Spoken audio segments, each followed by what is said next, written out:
Hello, everybody, and welcome back to episode 12 plus 1 of the Everything Motor Racing podcast. You're joined by your hosts again, Declan from Everything Motor Racing and Jacob Ward from Now Moto. What's going on, guys? And we've got Gary Lee back from Pro 53. Hey guys, how's everyone doing? Yeah, he's back from holiday. Back from holiday, little slacker, part-time. Yeah, my flights to Bali got cancelled, so that's the only reason I'm here, basically. Okay. The propeller you used to wind up for him broke. Yeah, great, cheers. Just rub it in a bit, Thanks for that. But yes, hope you had a nice time, Gary. Not jealous, nothing at all, And then you've been at BSB testing this week as well? Yeah, but straight back in and BSB testing and a few other quite important bits, getting some sponsorship events ready before the beginning of the season for us here in the UK, at least, anyway. And then it's been a pretty whirlwind ride since being back. One of them ones where you don't feel like giving away, because you've just been so busy. You need a holiday to get over your holiday. Yeah. 2 6-month holidays twice a year. Yeah, I mean, when is it that the season starts for BSB again? I can't remember. BSB starts for the first races are 26th and 27th of June at Alton Park. So we've got not so 12 days today. Now, 12 days today till we get cracking. Yeah, so it's really nice. I cannot wait. Yeah, excited for BSB. Can't beat a bit of BSB. There we go. Yeah. Try again, champ. Give me another shot at that. Try saying that after like 10 pints of lager. Flipping out. Yeah, exactly. Yeah. But yeah. I want you to try and say it. I want you to try and say it now. If you're taking the mic, go on. What did you actually say? I can't remember that. Can't beat a bit of BSB. Can't beat a bit of BSB. All right, maybe I'm just stupid. I've practiced that. Yeah, fair enough. You got it written down, ready to go. Yeah, but we've got an interesting episode today because we've had the Chiv, apparently not called the CEV, it's called the Chiv. We had the Chiv this weekend, the whatever it's called. What is it called? World Superbikes, and we've had some Moto America as well with a massively dramatic ending to the Supersport race, which I'm sure if you watch my Instagram stories, you'll have seen my reaction to it. Yeah, your voice went so high, you had a dog run towards you. Yeah. I couldn't believe it. I couldn't believe I actually filmed it as well, because I was filming it for the group chat to be like, look how crazy this corner is, and then bang, both of them go down, Escalante and SDK. The race is actually going to start as well. I think 25 minutes, the Supersport race starts again. But yeah, so we've had a good race of... I kind of got my words out today. Oh my god. Sorry to the listeners. But yeah, we've had a decent weekend of racing. Obviously, Moto2 CEV has been dominated by one man as always. With World Superbikes being quite an interesting weekend, actually, given the riders we've seen on the podium. And one rider that me and Jacob will be raving about. A bit of drama as well with the Moto3 races as well, which I'll touch on gently because I don't want to rile anyone up. And I'm not going to be gentle about it. Yeah, but it's been an interesting weekend. It's been a hell of a weekend, actually. Yeah, it's been a really solid weekend, actually. I really enjoyed it. Yeah, I mean, been pretty mega all around, really. And we had the Le Mans, the 24-hour race as well, which was... Yeah, literally, like, at one point, my screen had the Le Mans on it, it had World Supersport, and then it had the... every time! Well. You frustrate the hell out of me with it. It's not Le Mans! Oh, yeah! Le Mans! Le Mans, oh my god, yeah, we're going back to this. Honestly, it just makes me want to grab him and throttle him. I was practicing it earlier as well. Le Mans! Le Mans. Yeah, just say lemon in a French accent and you're done. I'll just remember to forget that again next time. Just for you, Jacob. Just for you. But I want to start with a question for you guys. Right, I'm going to spring this on you because I don't want you to have had time to think about it. If I'd have told you 2 days ago, you'd have formulated a plan, an answer to how to respond to this in the best way possible. So, right. Clear my throat. I'm intrigued. The question is, obviously, over time, over the years, so back when obviously MotoGP and all that started as an official championship regulated by the FIM in the 49, 1949. 49, yeah. We've always had a rider through each era who was kind of, they've taken the spotlight. Back at the start it was Jeff Duke. Then you got your Agostini, your Mike Hailwood. Then it went through to like Barry Sheene, who was like an icon across the world. Then obviously Kenny Roberts. Then you go through to obviously McDoohan, Schwantz, and now it's been Valentino Rossi for the last 20 years. So, when Valentino Rossi retires, which could be this year, who is the man who's going to take his reign as being the icon of the sport? Because everybody thought it'd be Marc Marquez, but he's not really a fan favourite anymore. So I want your opinions. He's an easy answer to this. I don't even need time to think about it. Yeah. It's Jack Miller. Whoa, that's not who I would have thought, actually. Whoa. That is not who I would have thought, no. Everybody loved Jack Miller. Yeah. My answer would be... If you were to, say to someone now... No, me neither. If you said to someone, just a general fan, didn't have favourites, who's the most fun MotoGP rider? Who's the one who makes you laugh? Oh, yeah. Who's the one who's doing stoppies, popping wheelies? Who's the one who's mentioned because he's doing fun things? Yeah, which is how you get a lot of fans. Jack Miller, yeah. It's Jack Miller. Yeah. So it was Top Rat in Superbikes. Yeah, that's fair. But, I mean, who would you have said, Gary? I know there's been some controversy around him, but I would have said Quartararo, just because of his star appeal globally. Yeah, I would have said Quartararo completely, because he's massively more marketable than any other rider. And he just win. I think that he's more marketable. He's got star appeal. You see him already at a lot of other events, as you did Rossi. Yeah. That's what Rossi did very, very well. He was at a lot of other motorsport events. We know that he loves his rallying. We know that he loves his Formula One. Le Mans, and he's winning as well, and that attracts people that are not interested in the sport, because you get the casual fans who they see someone who's winning a lot. I know that Jack's won. I don't want to get bombarded with messages saying we're not giving him credit, because he does, and he is fun for sure. But I'd say Quartararo. But see, that's exactly why I would not say Quartararo, and I'd say Jack Miller. Because as soon as Quartararo, if it's going to happen, gets anywhere near Rossi's record, suddenly, he is the worst in the world. a la Marc Marquez. Whereas, no offence to Miller, he's not going to get 9 titles in MotoGP, is he? No, but, I mean, Jack Miller's definitely up there, but like Gary said, Fabio Quartararo is kind of a lot more marketable, I mean... He's hanging around with Neymar and stuff on weekends, global superstars, footballers, 3 years younger as well. Him.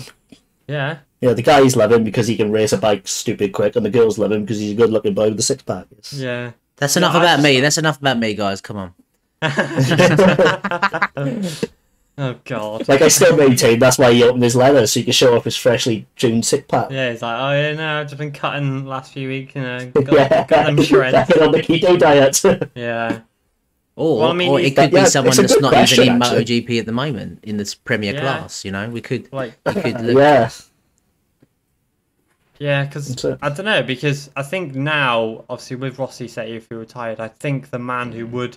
As a fan favourite, I would say, across the board... would be Quartararo, because Marc Marquez was becoming that, but then obviously Sepang 2015 happened, and a lot of people think he's a this, that, and the other, and so they don't really like Marc as that, because Marc is he's quite structured, he's quite PR friendly, whereas Miller's not. Fabio is also not. I mean, Fabio, the amount of jokes and stuff Fabio's been putting on about his obviously his suit issue. I mean, Nakagami got involved with it. I don't know if you saw that post as well. Yeah, it's odd. I have been I think Fabio was completely an idiot. I said it on the last podcast, but unzipping and throwing out his chest protector. But the jokes he's been making have been quite funny. Yeah, I'm glad we can laugh about it and nobody got hurt. Yeah, because I think he's got that kind of character as well. I mean, you only have to look at his Instagram followers compared with every other rider, to see that he's got that kind of attraction that's pulling them people towards him. Because Fabio Quartararo is sat on 1.3 million followers, whereas Miller's sat on 500,000, so it's less than half. And so I see Fabio's good enough to challenge Rossi, and people don't like that. Well, because Rossi is kind of the only person that can challenge him really now is Iker Lecuona, to not disrespect Rossi. If you look at his grid position and stuff, he's being challenged by mid-pack riders now. So him, No, I mean in Rossi terms of titles. Rossi winning or not winning doesn't make a difference. It's now about the rider who's at the front, who's Yeah, but attracting the Rossi fans. is still 9 titles. He's still got the most titles. Yeah. in the Premier Class at the 10.4 moment. million followers on Instagram. So even though he's the Yeah. older, he's in his 40s, not won a race for a few years, he's still the most followed rider out of anyone. Yeah, I think Yeah. the benefit that the next superstar has potentially, because we could go, there has been lulls where you don't necessarily have someone directly taking over as a superstar in the sport, but yeah, the benefit that the next potential star has is that they won't be going directly up against Rossi, whereas I think that hurt. I think Yes. if Mark hadn't, we would all be potentially hailing him as the GOAT. Oh yeah, I really do think 100%. that. I really, but But, what about, to throw another name into the ring who isn't quite in MotoGP yet? What about Pedro Acosta? yeah. I think he's on his way, but again, he's quite quiet. I mean, with fans, the guy Valentino Rossi made famous for his mental celebrations. Even the 250s when he was hopping in the toilet at Jerez, and he was Love putting that. like donkey things on his thing and getting speeding tickets at Mugello. It's his. But social is- media didn't exist then. Who's the guy on everybody's mind right now? Fabio Quartararo. Quadraro, Pedro Acosta. somebody Other- not even in the you know. MotoGP paddock even that we'll be Fairman talking about Alvarez, lots but he's later. quite cool. Yeah, Yeah. yeah. No, you're right. Like with the advent of social media, you get so many people talking about you now that Rossi didn't have that at the No. time. He had to do something if he wanted to get noticed in terms of celebrations, which hadn't been done before. Yeah. Now he could do those on social media and not have to do them at the races. Yeah, but I think Fabio's kind of reaction to things, I think Fabio is definitely the man until possibly somebody else comes in. But I can see Fabio, because he's only 22 now, he's got the next 10 years of his life to really pull in a lot of titles now. Yep. Crazy. So- 22 like I years said- old. That's just crazy, isn't it? Yeah. Like I say, I think Fabio winning titles is actually going to be to his detriment. And I don't want to say it like that, but the fact of the matter is, again, with the advent of social media, as soon as someone dares to challenge Rossi, he has 10.4 million followers saying, "Oh no, no, no." Well, like I said, Fabio's not getting that because Rossi's past it in that Yeah, regard. Fabio's also not getting that because he's not even won one MotoGP title. Well, Mir didn't get it. Mir's not had people going, "Oh, no, no, no, no, no, no, no." Well, They've with had- respect to Joan Mir, does he look like he's going to win 9? No, but nobody looks like they're going to win 9. You can't. If anybody's going to do it in the paddock right now, it's Fabio. Yeah, Fabio does look like he'll yeah. win 9. I think Like, he's the closest. And say he gets 5 in the next 5 years, Yeah. you'll be received very, very differently to what he is now. When a lot of riders, when I they agree do come with up that. and. Yeah, I can see your point there completely because at the end of the day, when riders do contest favoured riders, their results and things, there are a lot of people who will disagree. Well, we've seen it in CEV today, like the treatment someone's gotten because they challenged a favoured rider. Yeah, Yeah, no, that's fair. exactly. Yeah, Very but good that's point. just to do with mentalists from their fans. But I think as well, like Yeah. if you can compare it to, because it's very, very relative. Compare it to like the success that Lewis Hamilton's having in Formula One at the moment. If you're a Yeah. Schumacher fan or from that era of motorsport, there's no question mark in your mind that Schumacher is the greatest of all time. Yet, Yeah. the records speak for themselves, and Lewis has got a younger fan base. Plus he kind of transcends the sport slightly, similar to what Quartararo is already starting to do. He's surrounded by superstars from outside of the sport, which is a good thing. Not too much of it. Is it a good thing, though? Because Max Biaggi lived that lifestyle and he could never beat Rossi. Yeah, but it works for some and it doesn't work for others. I think that's always been a big thing, and I think we were joking about it on the chat earlier on. But I think that if you it could be to the detriment of a rider or an athlete if you try to regiment their life in a different way to how they would actually normally live. Yes, you've got to Yeah. be committed and live the life of an athlete, but also you've got to live your life. We talked about the whole mental state and Yes. stuff like that. If you try to force someone into a stereotypical athlete mentality, when actually they will probably thrive doing things, not necessarily probably that they should be doing as seen by the sort of general public or, general consensus of an athlete. It's a real fine balance. Yes. And I think that'll be the telling thing. We've seen lots and lots of superstars come in and win races, get loads of pole positions and stuff, but then not. That's one of the things that makes like the Rossis and the Marquezes so, darn good, is because for how long they did it, consecutively winning races, podiums for 10 years in a row, not a couple of years while they're on the best bike and then all of a sudden get a bit too famous. So yeah, that's why I say, you can always potentially have a bit of a lull with that sort of thing. But yeah. No, I'm hoping it doesn't go to Fabio's head. Yeah, I think it's tricky. I think Fabio, I followed Fabio back in like 2013, and I've seen him grow up over these last, 8 years? And his arrogance definitely got the better of him a little bit in Moto 2 and Moto 3, when he thought he was like the best thing ever. Then he got humbled a lot, which I was glad to see. Then in MotoGP he came in and did a lot of good things. And then last year, after his amazing rookie season, you could see him get a little bit arrogant again. And then this year, again, he got humbled last year. And this year he's back to being kind of a Fabio Quartararo I remember back in like 2013, 14, 15. He's a lot calmer and cooler. And I think him obviously working with the therapist has helped a lot. Yes. Yeah. And yeah, that's just my thoughts. There's a difference between confidence and arrogance, and it's a fine line to walk. Yeah, like people say, I'm not cocky, I'm just confident, and that's fair. That is fair. But then there is. But you're not the one who's allowed to judge that. Others will. Yeah. Yeah, and like with his reaction on his stories after his whole, like I said, Chestgate 2K21 thing. Where he put like a really arrogant. Did you just say 2K21? Oh, can I just say why do people say on a Sony Ericsson? Why does the word "gate" get added to that? That really bugs me. because people say Gate. Strawberry Gate or something like that. But it's because when Richard Nixon was in charge of America, there was a massive incident. I don't know the ins and outs, but it was to do with a shed load of water and a gate. So it became Watergate, and for some reason now people like gate to everything. But I just don't understand why people then relate it to every other incident that happens. Because sorry, gate is just stupid. I agree with you. Sorry, I'm not calling you stupid, Declan. I'm not calling you stupid. I'm just having a general rant at the Earth. Sorry, that's fine. I do that. Stop adding gate to stuff. Yeah. I think, like when you saw on his Instagram story, he put this massive text that was so arrogant.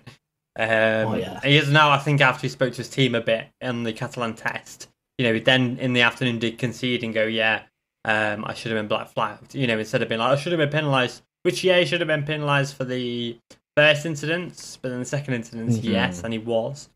But like him and Tom, oh my God, Tom obviously his best mate's stories. But also, he's been. Tom really didn't help him. He's been man enough to come out and admit it, which also is a good thing from a role model and a development perspective. But also, you got to remember, he's 22 years old. He's still, he's still a very, very young lad in a huge pressure environment. And yes, obviously, they're breeded to sort of be in this position. But you're always going to be forgiven. If you don't make mistakes, you don't learn. Yeah, no, that's very true. Yeah.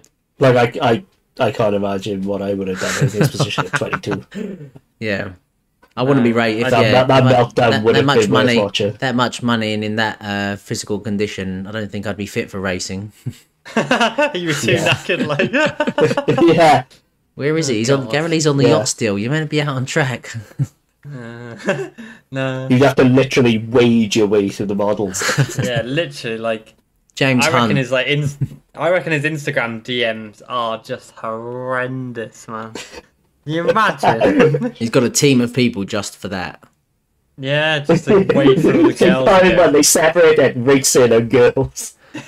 It's like what Brad Binder said when he was in Moto 3. He said, I'm not going to repeat the exact words he said, but someone said, what's the best thing about racing? And he basically was like, girls. And Danilo Bertucci said the same, like, oh, the girls. I can imagine Petrux, though. He's Italian for a start. Oh, Italian stallion, mate. You'd get in trouble for saying that sort of thing now. Like you could... Oh, yeah. Well, wouldn't you? Well, historically, the Italians are full of Latin passion, aren't they? Yeah. They like their women. Yeah, well, we know some stories that we really can't repeat on here, but... Yeah. Oh, God, I know. Yeah, just this one. I love it. But I'm not repeating it. Yeah, but... we cannot repeat it. But yeah, these races are... they like to get around. A lot goes on behind closed doors. Busy week. Busy, should we say. Busy. What happens in MotoGP stays in MotoGP. Or not. Yeah, apparently so. But yeah, so I think... I don't know. I think Fabio is the man to take it up. But, it's interesting to hear what you say, obviously, Jacob, about Miller. But I think if Miller wins a few titles, then yeah, I can agree. But if he doesn't, then he will just be another kind of... But no, Miller not winning the titles will play to his favour. No, but I on that point, I think the problem that you have with sport now is so fast paced. If you're not winning, you're replaced quicker. So if maybe 10, 15 years ago, I would have potentially said Miller had a better chance. But the problem you've got now, and this isn't singly for Miller, this is for any athlete.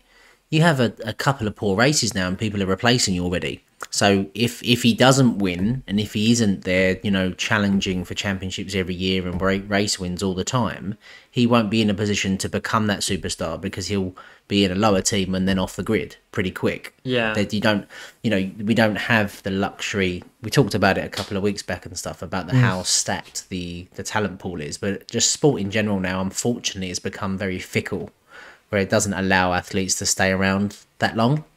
Yeah, that's a shame, and because I think that especially someone with Miller, one with his talent, but also with his personality, it would be a real miss to have someone, because there's so many people that are just not personality, very good athletes, but not personalities for the sport. Vinales. Like one good example of that is look how much we're missing Cal Crutchlow now. Mate, I miss Cal Crutchlow so much. Like people would slate the hell out of him, Cal Crutchlow, blah blah blah. But so many people, and now that he is not around, are missing him, and it makes you realise that actually maybe there's something to be said for, treating riders with respect while they're here. Yeah, he's a legend, Cal. I think as well, someone's success, you can get blinded by uber success, as well. So he definitely wasn't given credit for for what he achieved in the sport. And unfortunately, it was kind of, just a few injuries and stuff towards the end of it. But now we're absolutely, chomping at the bit to try to push forward the next British star, aren't we, into the MotoGP paddock, because we might have it based on CV. Indeed, we might have one. You might have one, yeah. Might have one ready made. We'll go on to that in a little bit, but yeah. But yeah, I don't think, just to go on to Cal quick, just a sidetrack, I don't think it's a coincidence that Honda drop Cal, he goes to Yamaha, suddenly Yamaha up their game and Honda are struggling again. Yeah, because Cal was basically leading the development with Marc Marquez, so... I don't think that's a coincidence. Absolutely not. Yeah, right. Stefan Bradl and Cal Crutchlow together were an excellent test team. Yeah, they were. You take one element of that out, and suddenly it's the good element. All goes to put, doesn't it? Yeah. Bradl is still making that Honda what it is, but together with him and Crutchlow, they definitely. Well, you look at you look at what KTM did with probably another rider who was very, very underrated and didn't isn't outside of the paddock, probably isn't as appreciated as he should be, is Danny Petrosa. Look at KTM, what they're doing, and most of the once again a Honda employee who left and thrived away from Honda. Yeah, another So there's another perfect example of two manufacturers that have employed extremely talented riders that were not probably given the credit they should have been given at Honda towards the end of their careers, and have gone on to help other manufacturers achieve great things. Glory. So. Yeah, exactly. Yeah, I think you're very right there. Pedrosa could have stayed at HRC and become this legend. It's basically a job for life, but he's left, and gone and done bits elsewhere because Honda screwed him over. Clever man though. Yeah, Now no, he'd be Danny welcome P. back with open arms at Honda now, as well as So now he's got now he's got two manufacturers that he's a legendary status with. Clever man. Yeah, yeah. That's it. Like it just makes you think maybe Honda need to change their ways. Yeah, they do. Yeah. In more ways than one, I think. Unfortunately. Yeah, they are screwing themselves over massively at the moment. Mhm. But yeah, so moving on, we'll move on from that. Good question though. Nice, I like that. well, Good question. Yeah, Yeah. Whoever said that, I can't remember your name. I do apologise. I'm pretty useless. Yeah, great question. I rated that really good. And you will listen. So yeah, thanks to you, mate. Just message me and I'll do whatever. We just refer to you as Jeff. Yeah, your name's Jeff now. My name's Jeff. Thanks for that, Jeff. Yeah, cool. Sick. Cheers, Jeff. Cheers, Jeff. But I said that the other day actually. What did I say? Oh yeah, Vinales top tested, and I was like, "It's unbelievable, Jeff." On like Unbelievable, one of the posts, Jeff. and people are like, "Oh, Yeah, it's easy to do laps when nobody's dive bombing because it's a test, isn't it? yeah, exactly." Vinales testing champion, But yeah. So moving on to World Superbikes this weekend, we've had some pretty decent races. We've had a very surprise winner with Michael Ruben Rinaldi taking 2 race wins. Really? A surprise winner? Yeah, I'd say it was a surprise. Yeah, considering his form earlier this year. I wouldn't. Well, he's not had a podium all year and then bang, 2 wins. Yeah, but it's also Misano. Yeah, he was always going to get a podium at some point and get a win this year, but it's just a surprise to see him this dominant this year, this weekend. Podium. Yeah, everyone expected at Aragon where he won the race last year, and instead he's basically mid-pack at Aragon, and then bang, come here, and he's 2 wins and a second place. It's pretty solid. So happy for him. Yeah, he's so happy for him. Yeah, he's a factory Ducati rider. He's no bug. Yeah, and it's a shame though because we saw he's obviously a replacement. Chaz Davies take 3 DNFs. No, he's got it. Yeah, big shame for for Chaz. Yeah, He's been doing Wales quite proud, but he's been a bit wonky this weekend. Yeah. Chaz. Yeah, just an one thing I did want to off mention. weekend, I think, for him. But yeah, Rinaldi, I'm so pleased for him because, again, it's another one. He's 25 years old. He's got a promotion to the factory Ducati team in World Superbikes. For he finished 7th in the championship last year on an independent team. Took race wins and podiums, and after a few rounds, people are calling for his head already. I know we discussed and said he's had a poor weekend because he did. Yeah. But Yeah. which is We're allowed to say when a rider has a poor weekend against expectations. exactly, exactly, exactly. But no, I'm really chuffed for him, and I think you made the point, Declan. You were chatting on Instagram about it, and he literally grew up the circuit with his sort of back garden.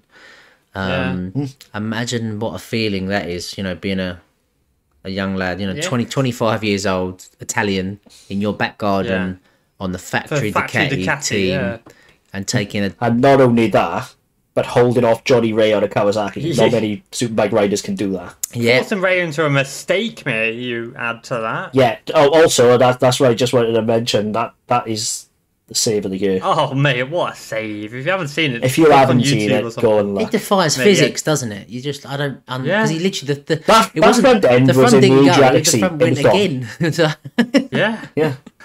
The front was gone. It was literally in the paddock getting his leathers off. yeah. It was that far gone. It was unbelievable. I don't know how he saved it. No, Like, he said it was luck. he should have but- been on the floor and kicking his bike about falling off. But nope, he carried on and wow, just round of applause, Johnny Ray. I mean, that Thing just goes is, to though, show yeah. how quality he is. Though they did an analysis of the save about how Yeah. he got back on throttle, used his elbows, knees, his left leg. Obviously the strength that he would have had to have used to stay on the bike as opposed to fall off of it because at that lean angle. Then when he was on the grass, a little bit of front brake, got off the rear brake, hit a little bump. Was on a bit of tarmac. Yeah, got that back on, bump I thought he was going back down onto again. the front brake. Yeah, it was just unbelievable when they did it, and it's just and how quickly it would have happened after the save as well. It just goes to show. Well, we saw it earlier in the year, didn't we? How he stayed on when Gerloff hit him. Yeah, amazing. Like he says it's luck, and I think it did play a big part. But you also have to be like almost prepared to crash, like which the top riders are because they're pushing the limits. They prepare to crash almost every corner, Yeah. and you can sort of react to it. Yeah, it was just Marquez is the same. And if he hadn't have saved that, if he'd have crashed out of second place, the championship lead would now only be 4 points to Toprak. But it's still, it's still less than a race win, so it's not. Well, it's still 20 points now. It's going to take probably 2-3 races without any DNS for Toprak to say beat that. Whereas 4 points would have made it so much tighter. So Raya, I think stuff like that, and obviously save with Gerloff obviously back in Aragon. If those two things will go down to the wire and will be the difference between him winning and losing the title at the end of the year, 100%. Just shows his class there. I think was it 2019 when Avro Baptista was on the Ducati, and he won 11 races in a row, the first 11 races of the season. But every single race, Ray was second. Every single race. That's why Ray won that title, was because Bautista couldn't do the same. And then Bautista was just, when it started turning around, he kind of got a bit under the pressure a bit, and a few third places and a few mid points. That there was a few races where that's why the consistency. Bring it home. Yeah, in second if you can't win, and literally unless someone wins every single race, which is never going to happen in bike racing, it's just not. Unless you're named Agostini. Yeah, like unless you're racing against 3 people and one of them's a plumber, then it's not. This is the question I wanted to ask about Johnny Ray. We'll come on. We'll give Rinaldi his day in the sun in a second again because I think he's performed amazing. But a question for you both: how long do you think Johnny Ray will continue to go on for? Because he is just that good. He is just. How long? I think he's 34 I think now. he's in his final contract. Yeah, 34 years old. I think he'll still be taking titles at like 38. Did he signed a contract for 3 more years, I want to say, at the start of this year? No, he signed a contract that wasn't disclosed. He signed a contract to the end of his career. I think he's going to do 3 more years, go out as the actual World Superbike GOAT. Yeah. He'll come out with 3 more years after this year would make it 10 titles. So that's my feeling. Yeah, strange, isn't it? I see no reason why he couldn't continue to win. Like he's not like, with respect to Valentino Rossi, it's not like he's doing a Rossi where he's slowly declining after being at the top for so many years. He's still there. He's winning titles when Rossi wasn't. Obviously, there's two completely. Yes, before people get on our case, they're 2 completely different championships. Blah blah blah blah blah. But the fact of the matter is, Ray is winning titles at an age Rossi wasn't. Yep. Yes, Johnny Ray is like a fine wine, and he's got better with age. Yeah. Oh yeah. Like it sucks though to see him how bad that Honda was, because it makes you think now he could be like a 15-time champion now. I respect Johnny Ray more for the fact that he Johnny Ray's winning champions. He really tried. And there's only so much you can take. You know what I mean? Before you think, Rossi had I want to get on a bike that is going to take me higher than 6th. Yeah. Like, Ray was an absolute class act. He never complained about that Honda. He rode it to the best of his ability. He won races on those Hondas then when he had no right to, looking back. So, yeah. Yeah, it's like all the really interesting good to see. Supposed World Superbike GOATs, they never won on anything other than their top machinery. Yeah, that's right. I think as well that one of the things that I've never considered Johnny Ray anything more than a World Superbike rider.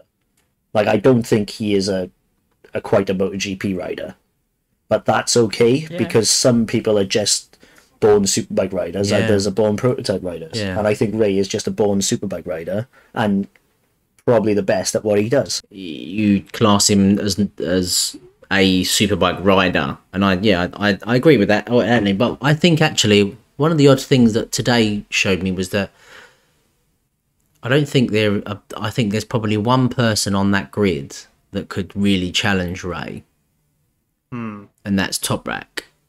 Yeah, I agree. And I don't think Toprak's going to be around in the paddock long enough to disturb Ray before he retires, if that makes sense. Oof. Yeah. I think Toprak is another who's gonna forge a World Superbike career without going to MotoGP. Yeah. His Red Bull sponsorship while he's on a Yamaha is going to play against him. He'll make millions. If he stays at Yamaha, he'll make millions from Red Bull. Millions. Yeah, but of course then MotoGP a monster. He won't go. He won't leave Red Bull because if he saw Keenan Sofoglu made $20 million, whatever their currency is, euros. Sorry, 20 million Turkish euros racing bikes. You know, when he won the races, he got hefty bonuses. He won't get that security in MotoGP. You know, whereas now he knows he can win World Superbike races pretty much week in, week out. He's got 3 chances a weekend at doing it, and he can take home 500k or 30k every time he takes a race win. You know, I'd say MotoGP bonuses are pretty decent and all. Oh yeah, 100%. And they're even bigger. But he won't go to factory Yam, will he? Because then he would have to drop Red Bull, which he won't do. And Petronas Yamaha is also Red Monster as well, so he won't go to Petronas. You know, I can't see him going anywhere else. So I can't see him going KTM. Talent-wise, I agree with him. I think talent-wise, Toprak could well move over. Oh, talent-wise, mate, it's unquestionable. But economically, why would you? Yeah, why would you when you can build a career and make enough money to feed your grandkids until they die? You know? That's it. Like it's not like World Superbike is settling either. You know, it's still a World Championship paddock with factory machinery. Yeah. I think the only reason he would go was that if someone gave him silly money. Because like you say, he's made the choice to go down the World Superbike route already. And I mean, you know, correct me if I'm wrong, but there's not many. I mean, there's obviously been riders that have kind of crossed over, but there's not many that have kind of chosen to jump ship for a performance, basically just because of performance. It's normally been because of affiliation with a manufacturer or a decline in their performance that's, you know, enabled them to move over to from one championship to the other, isn't it? Yeah, because I mean. Yeah, you're spot on, you know, because obviously Cal and Spies went over because of Yamaha. Baz left Kawasaki because he basically ruined all his relationship with them after denying Sykes a title. Then obviously Lavity just won a different challenge and left, I think it was Aprilia, to go to MotoGP, you know, so... And then obviously Biaggi went the other way, didn't he? And like Carlos Checar and big guys like that went the opposite way, didn't they? You know, went and had a fantastic... success in World Superbikes, but you know it wasn't really at the GP level anymore. No, it wasn't. Yeah, like that they really helped cultivate the fact that the myth that World Superbike is a retirement home, because it's not. Yeah, it's not. No, not at all. I mean, but like if I was Toprak, I think he's making the right call. Yeah, I do as well. Personally, I think I'd love to see him in MotoGP, and I think he'd do well, but he'd probably do better in World Superbikes for the long time, and I think he could genuinely racing is fine. You know, like getting wins is fine. You're not missing out anymore if you're. There was a period where World Superbike was the place to be over 500 almost. Yeah, foggy. And then when they moved to 4 strokes, World Superbike went through a real crisis of identity. Yeah. Now. It's forged its own path again.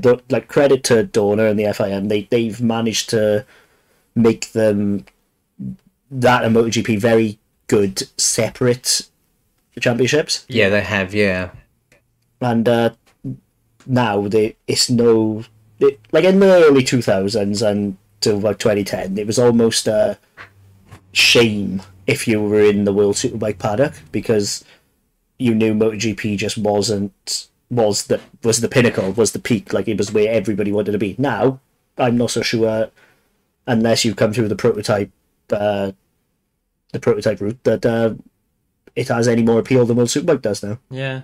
Yeah, no, true. Yeah, definitely.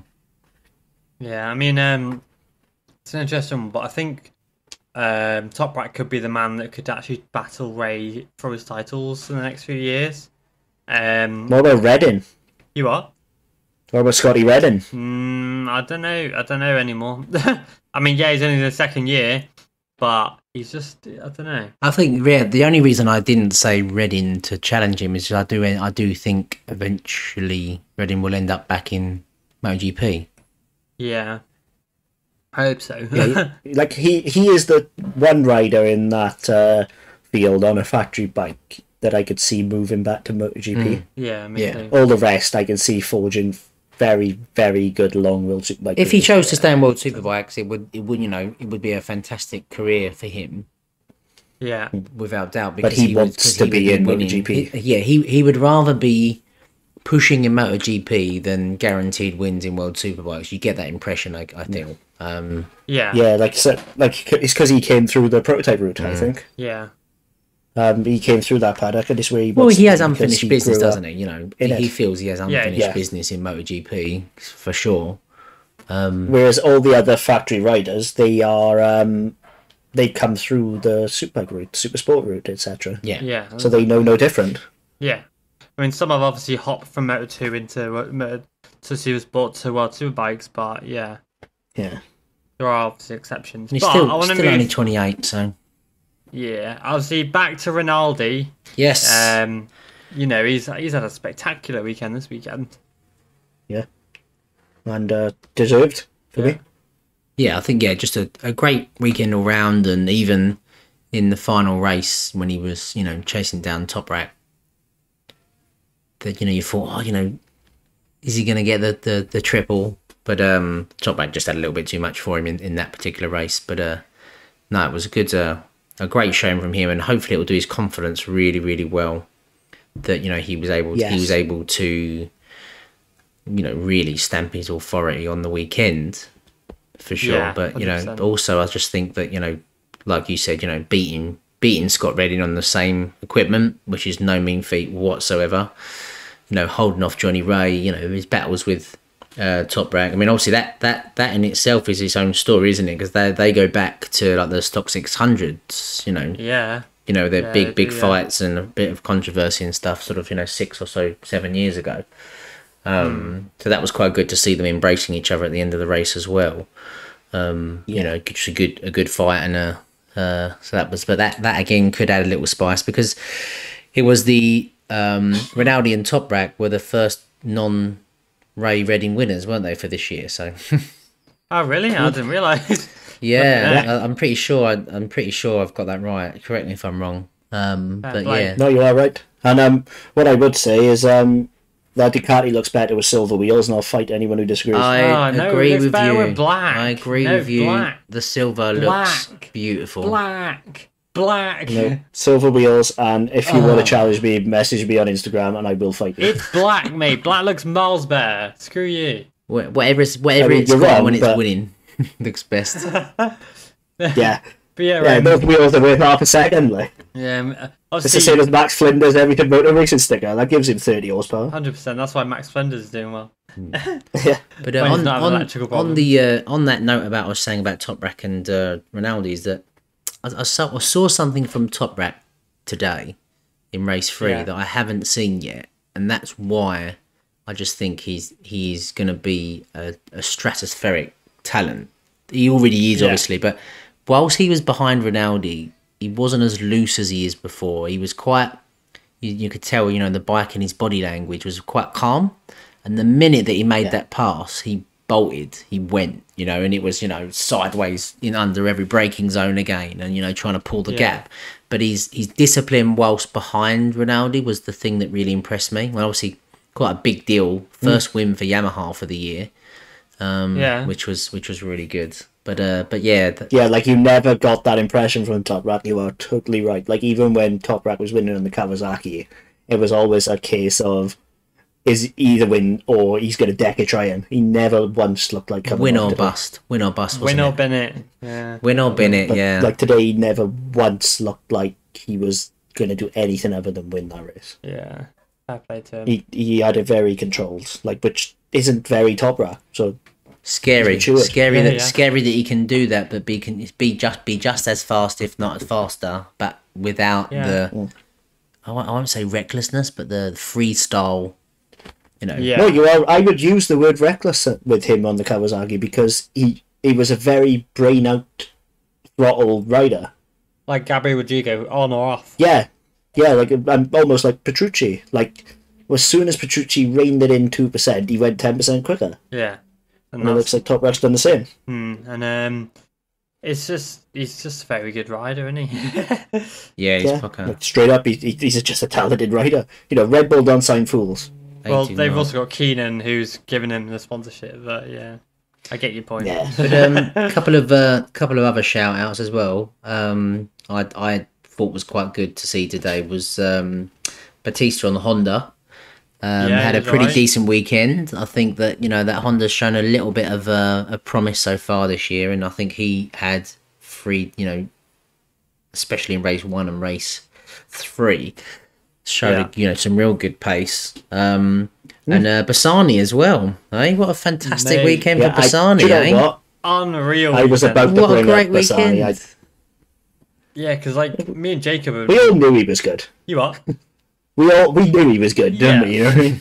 Yeah, I mean, we've been watching since he was like 17 years old, and he's only 21, and he's If you watch MotoGP but you don't watch World Superbikes, you'll recognise Bassani because he did a few races on the Speed Up in Moto2. Did- yeah, didn't the he? Yeah. team and him didn't get on, but He struggled. he was- but yeah, I mean, he was crowned the Stock 600 champion at 16 years old, the European Stock 600 champion, so he's got talent, and he had another European season last year in the Supersport class. Yeah. And did all right. We all know that when he crashed into Blumen in the back of yeah, I was about to say he had the maddest crash I saw. yeah, and he wasn't looking. But then he got hired to go to World Superbike, so which many were like, what? But if you remember, when he was 18, he raced an R1 in the CIV, then moved to a BMW in the CIV.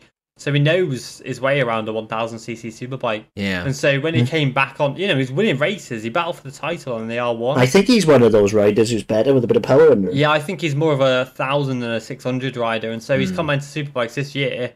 And before the weekend, his best result was 11th, which is really solid for a rookie. And then he got 6th place in a Super Pole race. Like, what the hell? Yeah, I just think he had a But we also, I still maintain it's the best looking Ducati on the grid. yeah, Agreed. But one thing I did want to mention about Bautista, I don't know if you saw it. It was wheeling the entirety of the main straight. I didn't know that. Literally, he would get on the power out of the last corner, and the front wheel would not touch the ground until he was about to hit the brakes. It was terrifying. It's like the Repsol under too much power. That says to me that they haven't quite got the electronics where they want them yet, Yeah, that was. because it's a very, very powerful machine. on the that bike. wings. Yeah, yeah. And the wings are obviously not doing their job. Yeah. as What they happened would to, like, and What happened? I think I missed what happened to Haslam in race 3.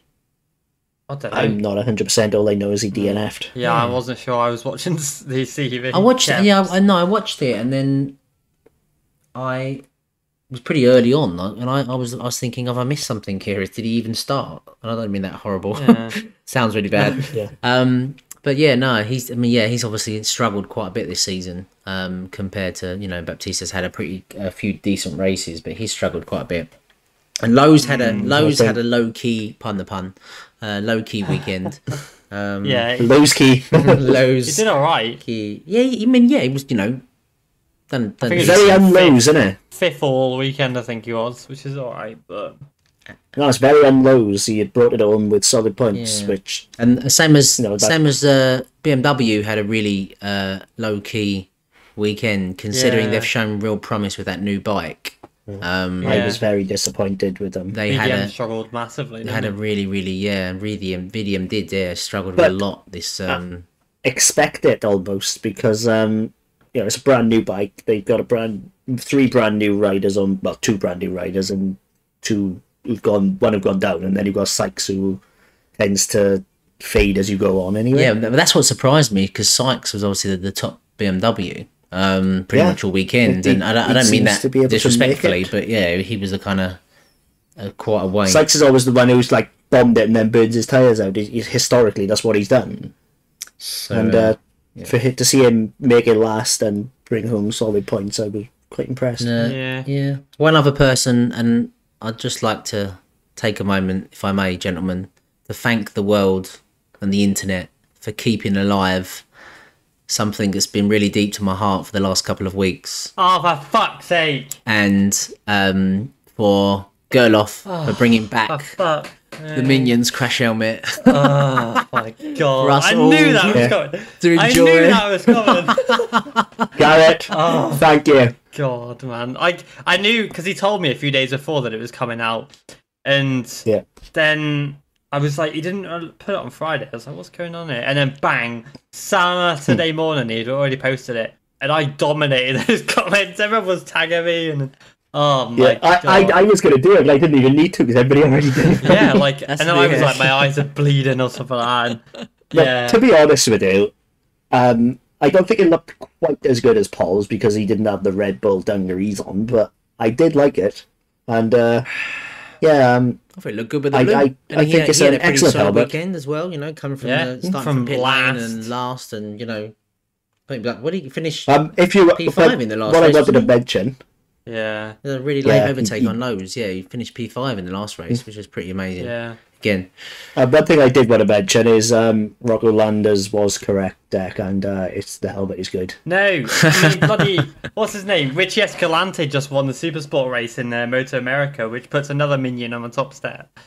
So I'm not happy, man. Not happy. So does this not tell you that maybe you're wrong? No, I'm not wrong. I think we're going to You are, convince but- you. I think, you know, No. HJC Not happening. have done a great job.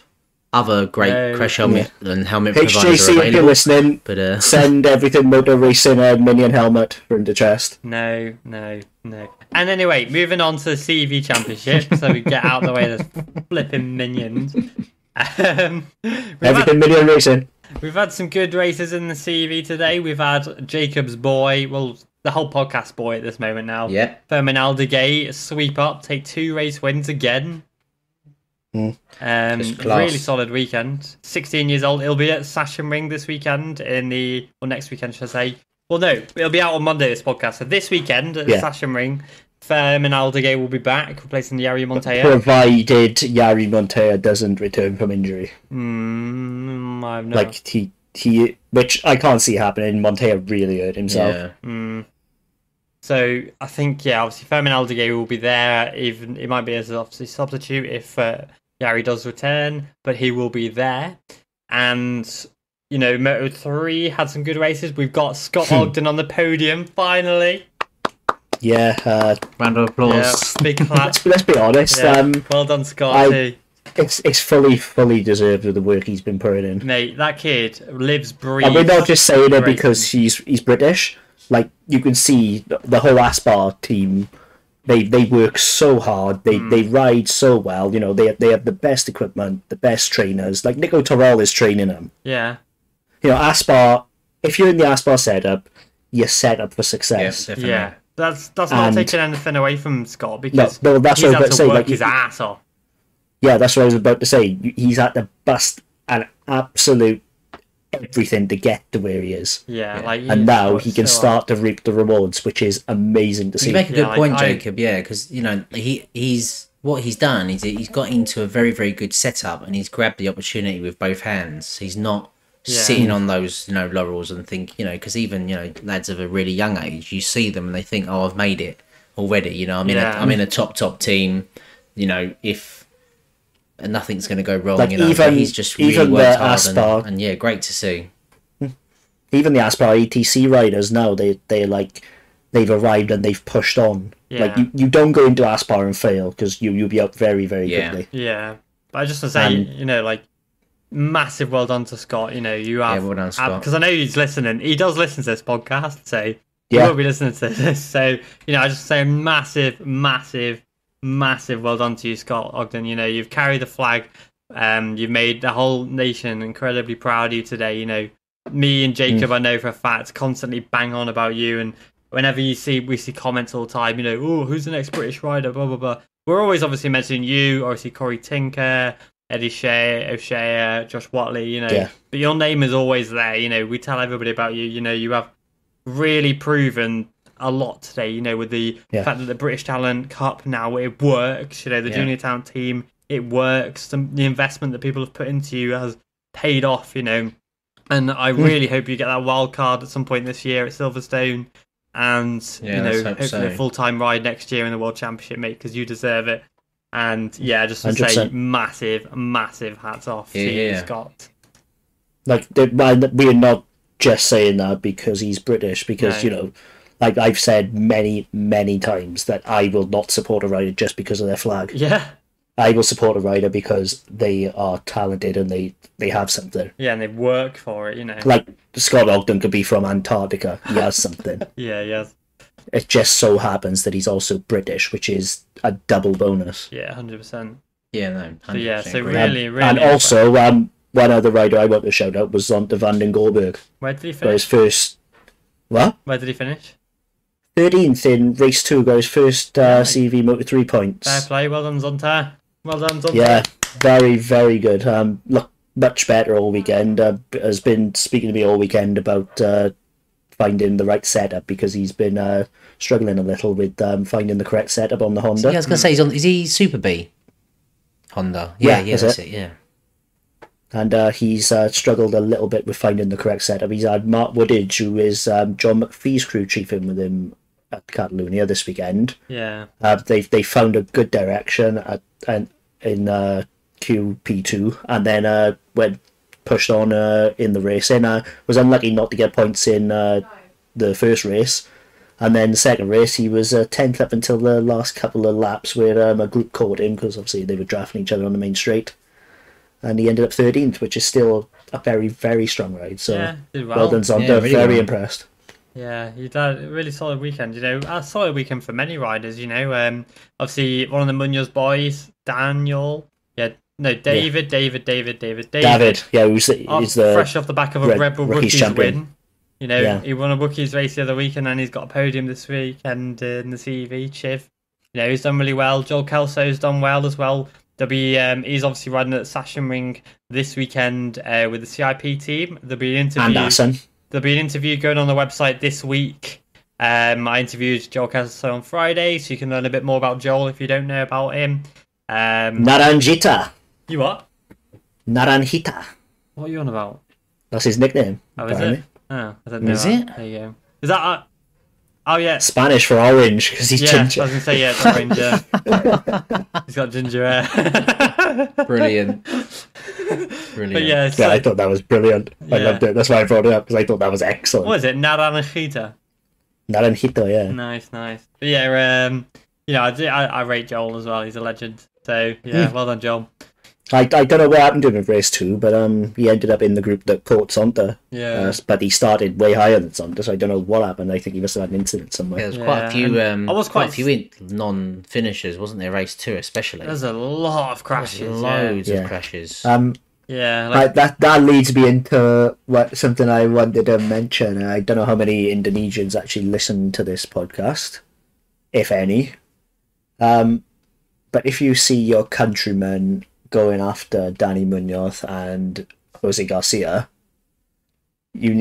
I would suggest maybe having a word and saying, look, this is not helping the country's image. yeah, I think. I've literally I put it on my story, just showing a snippet of the abuse that Danny Munoz has received on his Instagram, and I've received several apologies from Indonesians Yeah, I have. for their countrymen's behaviour, and it's like the fact that they have to apologise for a small minority is bad in terrible. itself. Yeah, I mean, at the end of the day, because I kicked off about it as well, because Munoz's post now has got well over 10,000 comments, all slating him, and I said, why are you sending him death threats and stuff like that? People literally messaged me like, they're not sending him death threats, stop messing about, but I sent them screenshots back, and people saying they'll cut his head off, and I'll kill you if I ever see you, and stuff like that, Disgraceful, isn't it? Yeah, like Absolutely it's disgraceful. way too far. What the hell?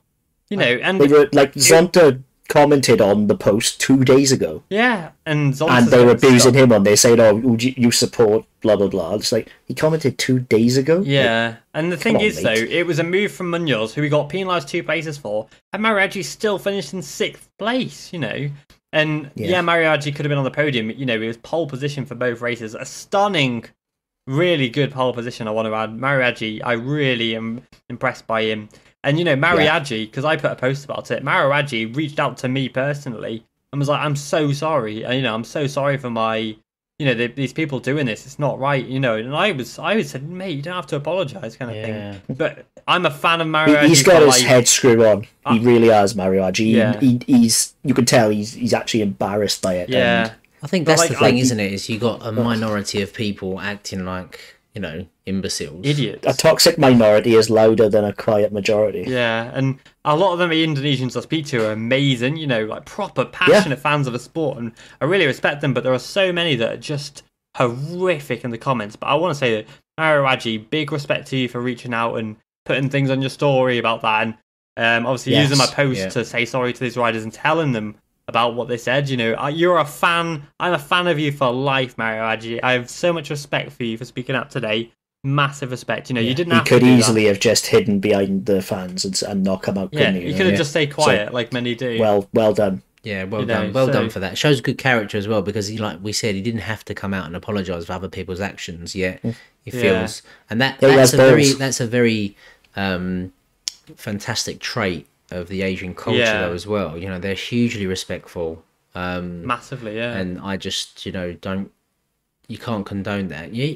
I have question marks of the authenticity of these people say where they're from. You know, I just think unfortunately you get people that are trolls and will jump on the back of Yeah. anything, you know. But it does, you know, it brings up, you know, I know that, you know, a lot of other sports have, you know, that we had a couple of weekends ago, we had like blackouts because of racism and because of abuse online and stuff like Yeah. that. But Yeah. I think that It's worth pointing out as well that Danny Munoz is 15. yeah, 15 years old and he's got people telling him they're going to cut his head off. disgusting. Isn't 15. It? How would you feel if that was your child? If your child was, Yeah. a rider or an Yeah. athlete and was receiving that sort of abuse, you know, you'd be so infuriated, wouldn't you? Because Oh yeah, you'd be Yeah. horrified, you know. but I think as well, this is where you know, it's worth mentioning, you know, because, you know, we've got a platform and you know, a lot Yeah. of people do listen to it, are talking about the social media companies that they really, you know, for all the good that they do, and especially in my industry as well, for like sports or sponsorship and marketing, etc. For all the good they do, there is still lacking in the policing of this sort of abuse, especially to, you know, younger people and people from, you know, minorities and all walks of life. I think it's disgusting how they are not doing more. Because, you know, I can't, you know, we all know, we're all in media. If any of us try to post something on any of our channels without putting it ourselves, if it's got music attached to it, we will have to prove that we have the copyright to post that on social media. Yeah. So the they have their own algorithms which can recognize that. Also, you know, if you know, things are posted and you know, they believe it to be a paid for or sponsored post, they then question and say, you know, is this a promotional post? That's done automatically. Yeah. They have the algorithms. So I do believe, Yeah, I like do I believe had that to they should actually have, do that. They should have the same algorithms for any hate crime or anything like that, and it should just be removed instantly because they have the capability. Yeah. That's what I was about to say. They have the facility because they do it when it comes to money. Yeah. Absolutely. Like I posted about Damon's Hypersport electric bike. I wasn't paid for it. Like, it was just something I thought was really, really cool. But Instagram made me change the post to say it was not a sponsored post, Yeah. and I just thought I just liked it. You know what I mean? Yeah. And That's what I but mean. Yeah, I- they if have I the had capability. if to I had put those a in death there. threat to someone, Instagram wouldn't have said anything to me. That's what I mean. You know, if you're there's certain key triggering words. You know, they do it for counter-terrorism and everything. You know, there's certain key words that they can trigger. Yeah. That if they are used in any particular post, they should be either removed or reviewed immediately. And Well, me and Deck are part of a Facebook group, and they actually have banned words in it. I mean, if someone like who's just created a group just for the love of the sport can ban a word, I'm sure a multi-billion-dollar 100%. platform can. 100%. So yeah, keep banging that drum, everyone, to get this sort of thing pushed out of the sport because it's not. We can't talk about it enough, really, can we? This weekend, obviously, we go back to the Sachsen Ring for MotoGP, the German round, sponsored by Liqui Moly, thank God, because apparently it was meant to be sponsored by HJC, and they pulled out. So I'm really happy about that, because otherwise there'd be bloody minions everywhere. Oh, cannot HCC, handle. you disappoint me. Yeah, so I'm glad about that. The Otto Saxon Ring run. Secretly, you were hoping for it. No, I really wasn't, honest to God. Have you noticed he always brings it up? Yeah. Yeah, true. But Yeah, so we've got the Assassin Ring round this weekend, which I'm quite excited about because there's quite a lot of left-handed turns on the track, and there's a rider who grew up racing at left-handed turned tracks. His name's Mark Marquez, and I don't know if you've heard of him. Not sure I've heard of this guy. Yeah. Who's that? and I think it's the same guy who said he did his 7 best laps of 2021 last time out of Catalonia before he crashed. That's the thing, though, isn't it? Before he crashed. Yeah, but 3 crashes in a row, is he really going to want to take a 4? Probably not. So, This is Mark, yeah. yeah, but this is a new Marc Marquez. This isn't 2015 Marc Marquez no more. Yeah. So I'm intrigued. Even Mark doesn't expect to win at Sachs, though. He said himself. Yeah, I know, which would But be he said, shame, I'm not a 'cause- coward, apparently. I'll still go and ride, which was bold. Yeah, because he's got 10 years straight of winning. He's got 10 straight wins from the 2010 race in the 125 class to the two Moto2 races to every single round until 2019 in MotoGP, which because we didn't get a race last year, you know. So it's a pretty solid record, Yeah, 100%. and it would He be a knows his shame. way around the place, doesn't he? I'd sit it out till next year. Yeah. There is a shame if it does go, but, you know, given the state he's in at the moment, I can kind of expect it that he won't make it. Like, that sounds horrible to say, but, you know. I think it will highlight just how good a record it is. I mean, obviously, we all know and appreciate it, but Yeah. it's more than likely to end this weekend, and we'll be Yeah. like, oh my God, like how amazing. You know, it's always going to end at some point, and it's Yeah. probably not the way that, you know, Mark would have liked it, but that does not diminish what an absolute record that is. Yeah. You know, It's people one of the thought that, last... Rossi was good at Mazzano. Yeah, it's one of the last really unbelievable records standing in it at the new era. I mean, we're talking about it like it won't happen. It likely won't happen that he'll win, but it would be nice, you know. It could. That's the thing. Like, it's not out of the realms of possibility. No, and he could still get pole position. You know, he holds the pole record as well there. He still holds the pole record at Kota as well, so there is always that. But everything does come to an end, so we are expecting Tough track though. Yeah, it is tough. Lots That's a of fiddly left-hand, track, innit? lots of crashes at the first right-hander. I think it's T8. I could be wrong. I don't know. It's all on the top of the hill. Mega corner, innit? It's also a left-handed track. You know, it's an anti-clockwise track, which It's a very Valencia-style track, I find. It's a lot of track in a small area. Yeah, it is. Yeah, because it bends right back on itself. You know, and like Jack Miller said that the Ducatis go well at an anti-clockwise track as well. So I think Miller could be one for the race win as well. Zarco could be one to get the race win finally. Yeah, that would if be he wants to fun, put yeah. together a title challenge, he has to start winning soon. Yeah, if Zarco wants to win title, he has to. Well, we say this, but Mir didn't win until like the third to last round. So, Who's going to get a win first, Pecco or Zarco? ooh, I think Zarco. That is a question and a half. Yeah, I think Pecco. I think Zarco. So screw you, Jacob. But yeah, you would, wouldn't you? Well, what do you mean by that? You love Zarco. Yeah, I do like Zarco, but I like Pecco as well. No, I honestly, I think Pecco just has slightly more than Zarco. But honestly, either of them could win first, and you wouldn't be surprised. It's one of those. They're It's both going to win this weekend. That's it. They're both winning. Yeah. 12.5 points each. An absolute dead heat. Congratulations, you're both the winner. Imagine that. Like, I would push someone off the top step. I would push the other person off the top step. Yeah, you know, Break the an ankle or mentality of a something like racer, that. though. Get off That's- my trophy. Yeah, like literally the mentality of a racer, that would be, oh, you both lost. No, you both won. yeah. Oh, yeah, 100%. No outright winner, like. But Yeah. But I want to see a Zarco backflip. That would be horrid. Watch Zarco win and then no backflip, just to annoy everybody. Oh, mate, it's like when Miller didn't do the show yet, Harac. Yeah. Just to annoy Yeah, people. I was like, you mad? he did it the following round, didn't he? But yeah, he Yeah. forgot to do the shoey, didn't he? Yeah. Yeah. and was I like, don't what? think he forgot. I think he was instructed not to, shall we say. Yeah, I don't know why, but yeah, he was That's told he COVID can't. secure, isn't it? Yeah, that's a fact. But yeah, so I really want to see Zarco in a race, but I just said win a race. Oh my god, what the hell? Whoa. I win a race. But you know, I want to see Zarco win a race. Peter Wabbit. But you know, it's Why Hodgson? oh god. But It's gone so weird again. I've just completely lost what the hell I was on about. But you know, I think Fabio will probably take the win this weekend, just so he's incredibly boring because he's just winning every race at the moment. Yeah, it's hard to see past him in the form he's in. He's just doing a Marquez, isn't he? He is the class of the field at the moment. Yeah, he is. That's simple. Fantastic rider, you know, and it is literally a case of if he's not winning, it's because he's got an issue. Unless Miguel Oliveira is on fire, you know, like he was last time, you know. Yeah.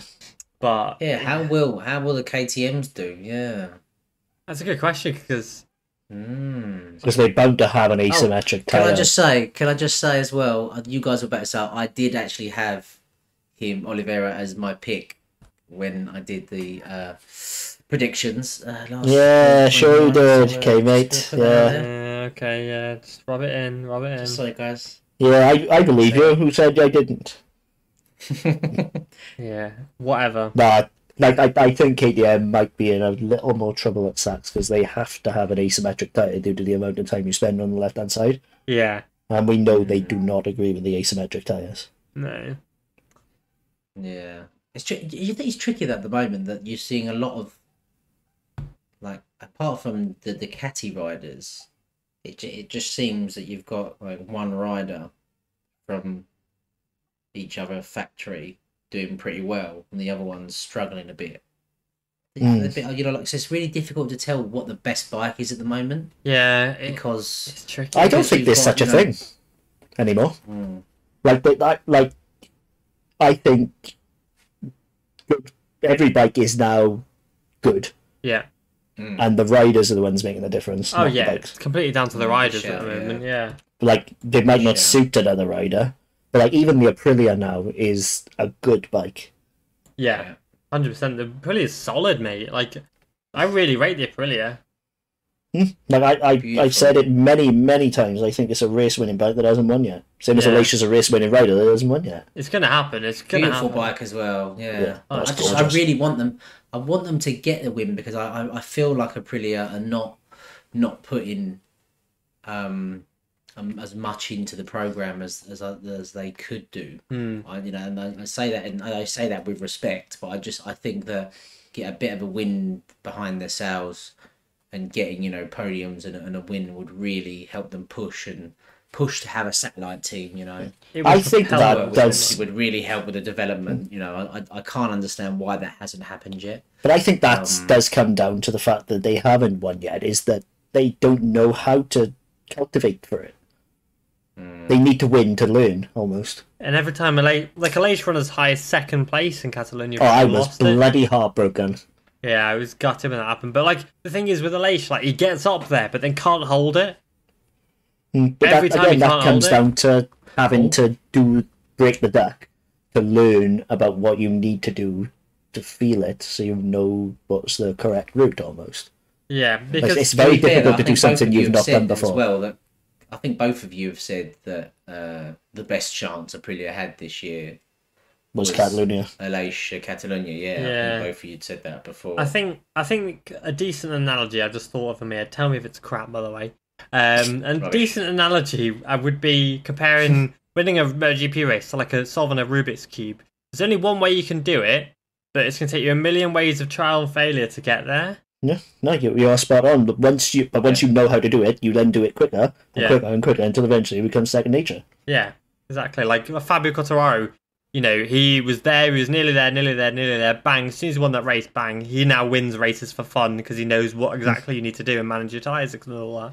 Yeah, he It's knows like what the old saying, the isn't it? feeling The old is. saying, the winning formula. You know, that Yeah. old saying. You know, yeah. Once you know how to do it, or even the case of just sometimes from a confidence perspective as well. Yeah. Once you've convinced yourself that, you know, yeah. I think it's the same as anything. If when you've never done it before, it's hard to do. Yeah, Like especially if you're competing with several other people to do the same thing, then it's very, very difficult. But once you've done it and you know what it takes, what the route you have to take how you're supposed to feel, then all of a sudden that feeling comes along again. You think, this is the feeling I had when I won. This is what I need. Bang. Yeah. Yeah, definitely. It's just a case of managing I think everything. yeah, definitely. Yeah. Yeah, but tricky one. Yeah, tricky one to pick. Like, what the best bike is at the moment. I'd go as far to say that the only bike that is the most temperamental bike we probably all agree is the Honda. Yeah, it's a piece of crap. I think Honda is the worst bike at the moment, sadly. I wouldn't go. I couldn't agree with that because I've got to show my love for LCR Honda. I think in the context of MotoGP, it is the worst. In the context of MotoGP, yeah, it's fallen behind. It seems, it has a very short operating window, and it's very, very difficult to find. I think that's the words of the engineers. Yeah. They've done goofed, haven't they? Yeah, just a bit. I mean, we already know about the eggs in basket kind of thing with Honda, but it's interesting to see if they can eventually come back from it. They can. It's Honda. It is Honda. They've come back from worse, as we mentioned in previous podcasts. So I think they will, and this will be their first chance. Definitely. Their first chance to break through and do it will be this weekend. Yeah, because if Honda don't podium this season, they get concessions. Imagine that, Honda in concessions. If you told me in 2018 that Honda were going to get concessions, I would have thought you were on some kind of I would have laughed in your face, mate. I would have laughed in your face. I would have asked for what you were smoking because what are you smoking, and can I have the telephone number, please? Yeah. Literally, it's like it baffles the mind to think that it comes down to what you said, but sports change so quickly now. Yeah, they do. Yeah, it's mental, really. It really does. But so moving on, obviously Moto3 this weekend. Are we seeing another Danger Fest, or are we seeing? Do you think they're a bit calmer? Because Minho was mad on his Instagram stories, wasn't he? Saying he deleted them. Did he? Of course. I caught him. They always do that. They always say something then delete them. But he said I caught it, and he was very right. He basically showed pictures of like 2017 races, and he was like, back when races were safe and fair and not dangerous. Yeah, I'd go as far as to say that, and generally, I think that if it's a very great point. There's nothing else you can say. He has a point. Like it's all of the Moto3 riders. Moto3 if they don't pull them in. Yeah, well, the thing is, the thing is, the riders are getting more and more aggressive as the years go by. So you see these older riders struggle against riders as aggressive as Alcoba. And the thing is, I've spoken to a few riders in the CEV, Chiv, whatever, this weekend, about the riders like the Munoz boys, and they are very aggressive about it. They will stuff it up the inside as soon as they look at it with the Munoz boys. They're like Binder on steroids, mate. Like, they do not care, and so it's the new way. But that's fine, the new way. Because they aside from last lap incident with RG today with Munoz, that could happen to anyone. We saw Izan Guevara do it in the World Championship. Exactly. It just happened. Of his class. Aside from that, in the just general racing, they are super aggressive. They will stuff it up the inside of you, but they are not dangerous. Yeah, and that's a new way to ride. 100%, yeah. It's a new kind of form these days. Riders are more aggressive. We know my opinion on the last race. Yeah. We know where I stand on it. And I think the line was crossed too dangerous. Yeah. So I'm hoping. This is the race. It's such a dangerous circuit. I know all those circuits are dangerous, but like we've said, we looked at Le Mans, and we talked about it weeks before that about we're sitting on potentially something quite bad. And I just think that we need to really get a grip of it and just say, look, if you're gonna ride, this is the line, and you guys have been way over it. We're handing out race bans and huge championship fines because you're not listening to us when we just say to you, look, calm it down, guys. Yeah. This is what the punishment is going to be. That is the only, a slap on the wrist isn't doing anything because these other riders, these younger, breed of riders, Rossi talked about it a few years back about he felt that riders come through, and it was more of a stab at Marquez, but you can actually read about it and think, and many other riders have talked about it, is that the new breed of rider have become a lot more aggressive, but they've had to find their way. And Yeah, unless like, you, you know, 'cause he said you've Binder got to was very save them from aggressive, didn't he? themselves because they're never going to go purposely slow. Yeah, you've got to save them from themselves. That's what you've got to do. Yeah. Yeah. No, like, this is the race where they have retired Jason Dupasqui's number in Moto3. Yeah. So Wake up. There's a lot of respect that needs to be there, you know? Yeah. No. Yeah, But, there there needs to be a was bit more there was a sensitive line. this weekend, I think, out of them all. Yeah. But, like I said, though, because riders are getting more and more aggressive each year, you'll find in a few years that it's their normal now, because they're all growing up around these riders who are as aggressive. And, I spoke to Scott Ogden the other day, who said, he's going to ride more aggressively this weekend, and he got a podium. I don't know if he did do what he said he was going to do, but he got a podium after saying he was going to do that. They need to be You could more see he aggressive. did. Like, he was actually putting moves in tiny gaps, and that's what you have to do, because the gaps, it's so close now that the gaps are not going to be anything other than tiny. Yeah, you have to force your way through, and that's what these riders are doing. But that's okay. As long as there's no contact, Yeah. and, it's fine, but Because deliberately slowing down on the racing line is not. Yeah, because these riders are now moves being under braking trained are up. probably the safest route moves, aren't they? The moves under braking are probably the safest ones. I mean, unless you're using someone as your braking point. Yeah, that's your We burn. have seen that in the past. Yeah, but so it is good. But I hope to see a bit of a safer weekend this weekend. So Please, everyone, please. yes, I would be happy with no incident. Like, we're going to see crashes in Moto3. That's the way the Moto3 is. But I would be happy with no talking points other than the race, like, overtakes. Perfect. In Moto3. Yeah. Right. So Gary, I want your predictions now for Sachsenring. The podium, obviously, any order. Any order? Yes. Any order. Okay. Just for Moto3, yeah. Or any for Moto3, yeah. You want Moto3 first, yeah. Okay. I'm gonna say.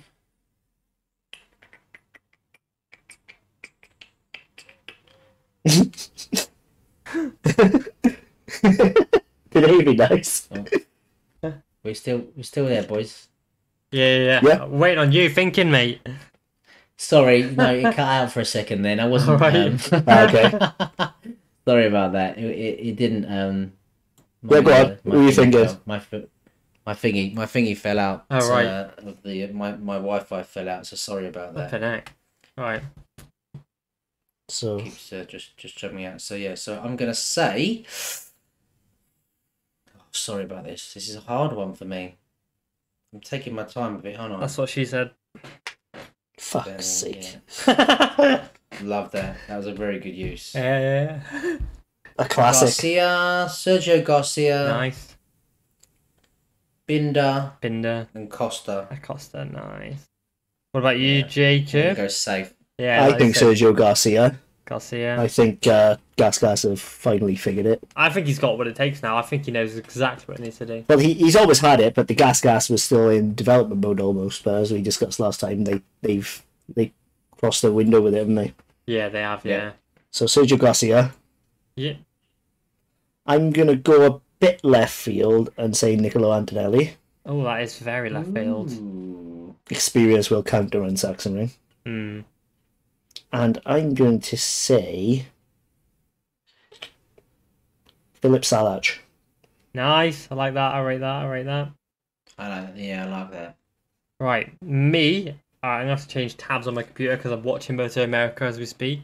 Come on, get on with it, jeez. I'm going to do this thing again that we did where we pick a random name again. So. It's Sachsenring. It's more normal. No. I literally did it because it was a case of pick a name out of a hat because I that was don't the case care. it could be. I'm doing this, alright? Shut up. Anyway. Do it. Right. Do it. They've got to be on the grid though, please, Declan. Yeah. That'll just be awkward otherwise. Oh, God, yeah. Bang. We got Adrian Fernandez. I like it. I like him. I rate him. He's doing better than... He's doing well. He's just getting a bad luck. He's not doing any worse than Alonso Lopez would have for me. No, exactly. Oh my God! Sorry, Bobby Fong's just gone way far. Flipping heck, mate. Bang. He's definitely delaying it, didn't he? Yeah, we got Sergio Oh, Garcia. he's just doing a better job of it than me. Yeah, Yeah. I got Sergio Sergio Garcia. Garcia. Sergio Garcia. and Gabriel Rodrigo again. See, I nearly went to Gabri, but I think this is if he's going to crash anyways. Yeah. A lot of time on the side of the tyre with a throttle that's either on or off. True. Right, now moving to Moto 2, are we going to see a dominance again from our boys at IO? Or because they've had 1-2s now for the last 3 races, mate. 100% we are, yeah. Yeah, so are we putting... They're a cut above, aren't they? You what? They're just a cut above. It's that literally that simple. They are now the class of the Moto2 field. Yeah. It's hard to see where a challenge is going to come from. So both of them have just got such a groove. Am I putting them down for both of you as their podium predictions? For me, yeah. Yes. Please. Right. I almost said no then, but the more I think about it, the more I think, do you know what? Aside from a mechanical, yeah, they won 2, didn't they? That's so strong. It's unreal. Right, and so who's your third man for the box, Gary?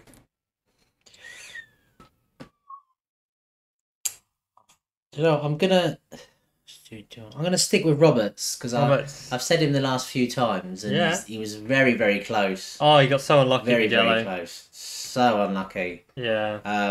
So I'm gonna stick with Roberts. Cool. Okay. Who are you going for, Jacob? Augusto Fernandez. Augusto. Yeah, I rate that a lot. Oh. This is tricky now, but who got in the box? I got nothing if not Moto2 knowledge. Who got in the box in the last race? Can't remember now. Catalunya. Oh, it was Vierge, wasn't it? Yeah, Vierge. Yeah. I can't see her happening again. Such a love Xavi. I'm putting Marcel Schrotter, mate. Because it's his home round, home advantage. Schrotter for a home. I liked it. Yeah, I loved the mate. idea, but Schrotter's just slightly off for me. Mate, he was 5th place the other week. Yeah, but he doesn't seem to be able to You're not first, you're last. Yeah. Like he's always building on a weekend, and I think you can't quite afford to do that anymore. You have to sort of come out the blocks in an explosion. Yeah, that's fair. I'd love to see it, don't get me wrong, like, it would be amazing, but Yeah. I'm very much, I'm not sure. But I'm happy to be wrong if that's the case. Yes. Okay, cool. Right. Now, MotoGP, who's your predictions, Gary? Shall we say... Oh, I was going to go really, really crazy then and say Rins. Oh my god, he's going to crash, mate. Oh, I hope not. Oh, I'm going to say Mir, though. I'm going to say Mir. Mir. Okay, Mir, nice. Yeah, Mir. I'm going to say Mir. Gary, I'm going to say Quartararo. So, Mir, Quartararo. Oh, as Loris Baz's bike explodes. No. Yeah, it's just blown up. Is he right? Yeah, he's fine, Just yeah. a bike. Just a bike. And I'm going to say Morbidelli. Morbidelli. Yeah, you love Franco. Yes. Perfect. I'm going to say Morbidelli. So two Yamahas and a Suzuki I'm going to go for. Nice, good shout. Yeah, Jacob, we might see Hector Barbera get a podium here. Oh, God. Yeah, he's in the podium mix now. Like, you can criticise me for that as much as you want, but I cannot respect a man who's been done for drink driving on 3 separate occasions. Yeah, nah, I can't either. Simple as. But yeah, anyway, moving on. Jacob, better GP podium. Maverick Vinales. You what? Vinales? Maverick Vinales. Mate, are you on some pot or something like that? Maverick What are you on? Vinales. The hell are you smoking? Mav. Okay, I've put him down. Pecco. Pecco, yeah, I like that. And Rins. Wins. Yeah, you've really gone gone. for Rins, You've really gone like yeah. left field, haven't you? Well, Mav's not a stupid idea. He found something in the test with that carbon swing arm. And we've seen the Yamahas can start now. I think Quartararo is going to crack. And I hate to say, I think there's going to be so much spotlight on him that something is going to... He needs to experience this down. Again. And I hate to say it, because I would love to see Quartararo open up a lead, but I think this is going to be the one of the defining races of the MotoGP season. Ooh. Okay, interesting. If what happened to Catalunya hadn't, I would 100% have him on there. But now there's going to be so much scrutiny and spotlight on him. And I just don't think he quite has the equipment to deal with it right now. Perfect. I have gone for Miguel Oliveira, because it's hard not to at this moment in time. Fabio Quartararo, just to be safe. And Mr. Marc Marquez, of course, Senor Marc Marquez. Yes, Senor. I think one thing I do want to point out, I think Paul might surprise this weekend. Yeah, I think he can get probably maybe top 5, top 6. Yeah, that's what I'm thinking. Yeah, I think so. Possible. Yeah, I think he'll do rubbish unless he wears the minion. Yes. Yeah. What about Aleix? Aleix on the podium? Nah, this track is too far for Aprilia at the moment. Yeah. Like, we know it turns, but it doesn't quite have the corner exit, and it's all corner. Fair. That's fair. Yeah. And it does hurt to say that because I've supported them staunchly. I've been like massive guy of Aprilia are brilliant. This, I think, is going to be their worst result of the season. So I've gone for the Yamaha and Suzuki's. I think they'll thrive. Like, I think this will be the worst one of the season. But if I'm wrong, great. I think Le Mans, what, worse than Le Mans? Yeah. With them both blowing up. Yeah, but they were up there. I don't think they'll even be up there to have the blow up. Right, cool. Penang. We've had nine different podium finishes already this year. Mental, isn't it? So good. So many. Good. It's crazy. I'm loving it though.